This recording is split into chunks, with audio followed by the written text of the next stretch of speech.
I've had this speech impediment since I was a kid.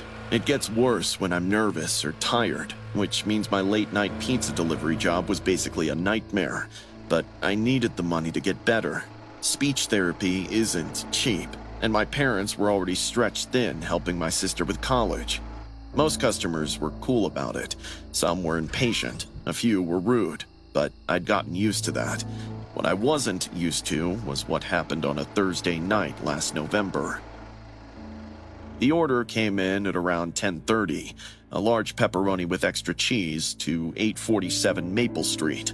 I'd never been to that side of town before. It was one of those houses at the very edge of the city where the street lights stop and everything gets darker. I pulled up at around 11. The house looked normal enough. It was 2 stories, a bit old and run down. A single light was on in what looked like the living room. I grabbed the pizza and walked up to the porch. A woman answered on the second knock. She was maybe in her 40s, wearing a bathrobe. Her smile was too wide, like she'd been waiting by the door. Oh, wonderful, you're here.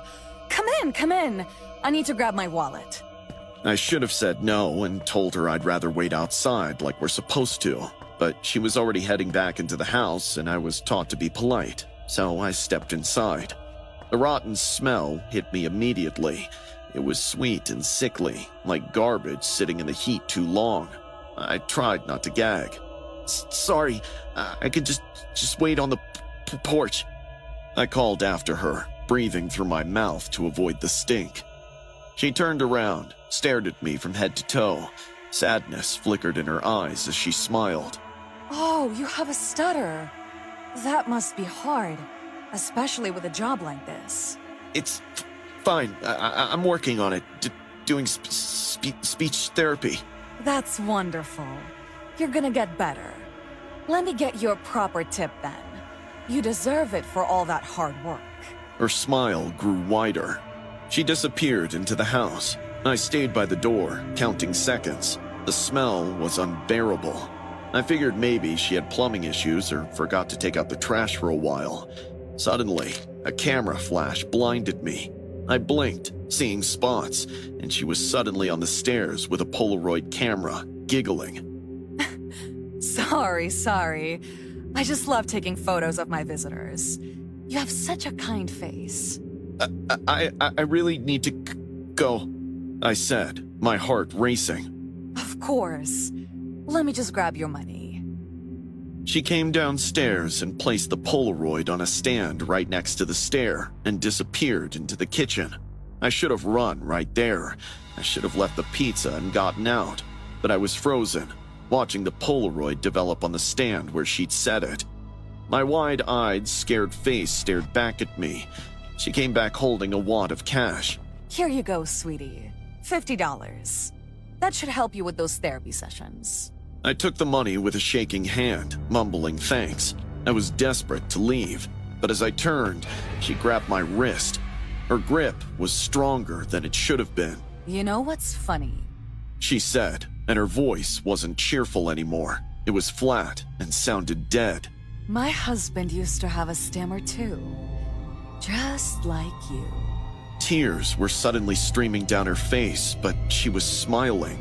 I'm sorry, I really need to... He left me last month. He said I was too clingy. She was imitating a stammer now, mocking it. But he didn't leave. He's still here. I tried to pull away, but she held on tighter, her nails digging into my skin. He's downstairs.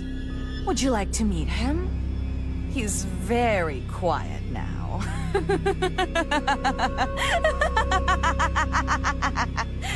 She was crying and laughing at the same time.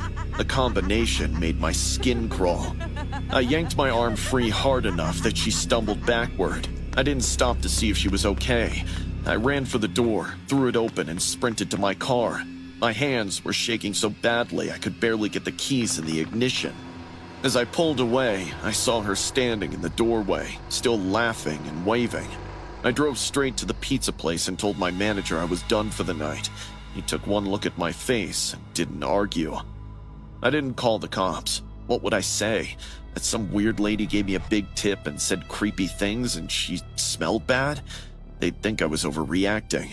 But 3 days later, it was all over the news. A woman at 847 Maple Street had been arrested after police received a complaint about a foul smell coming from the property. They'd found her husband's body in the basement. He'd been dead for over a month. The news showed her photo, and my heart stopped. It was her. The reporter said she'd been having a breakdown after her husband tried to leave her. She'd hit him with a lamp during an argument, killed him, then refused to accept he was dead. She kept talking to him, bringing him meals, having full conversations with his corpse in the basement. Police found she'd been ordering delivery to the house regularly, but she always made the delivery people wait on the porch. I was the only one who'd been inside for weeks. They found my Polaroid in her collection, along with dozens of others from months before, back when she used to invite people in more often, before the smell got bad enough that she had to stop. The detectives said if I'd gone downstairs with her that night, there's a good chance I wouldn't have made it back out. I quit the pizza delivery job that same week. My manager understood. I still have nightmares about that smell, about her laugh, about how close I came to going downstairs when she asked. Sometimes I wake up convinced I can hear that high-pitched giggling outside my window. The $50 tip is still in my drawer. I've never spent it, just can't bring myself to touch it.